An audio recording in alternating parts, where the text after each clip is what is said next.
தேய்க்கக்கூடாது. எப்போவுமே வந்து sticker sheet தேய்க்கக்கூடாது. Just அங்கங்கே ஒரு 15 செகண்ட்ஸ் நீங்கள் வச்சு எடுத்தாலே வந்து அந்த டிசைன் ஃபுல்லாக கவர் ஆகணும். அதுவே வந்து போதுமானதாக இருக்கும். எஸ், இது நெட் ஃபேப்ரிக்குன்றதுனால நாம் வந்து மினிமமான டைம் ஹீட் கொடுத்தாலே போதும். ஸோ இப்போ பார்த்தீங்கன்னா வந்து ஷீட் வந்து ஸ்ட்ரிங்க் ஆக ஆரம்பிச்சு. ஸோ ஹீட் நல்லா ட்ரான்ஸ்ஃபர் ஆகிருக்குன்னு அர்த்தம். ஸோ ரொம்ப இந்த மாதிரி ஸ்ட்ரிங்க் ஆகுனா வந்துட்டு செகண்ட் டைம் வந்து ஷீட் யூஸ் பண்ண வேண்டாம். நார்மலாக இருந்தால் நீங்கள் 2 டைம்ஸ் கூட ஷீட் வந்து யூஸ் பண்ணலாம். ஸோ நல்லா வந்து ப்ரெஸ் பண்ணி கொடுத்துக்கோங்க.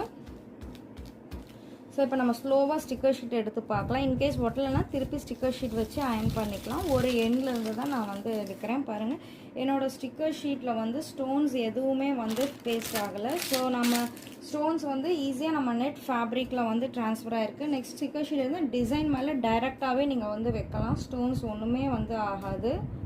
நல்லா வைக்கிறப்ப இன்னும் ஹீட் ஸ்ட்ராங்காக வந்து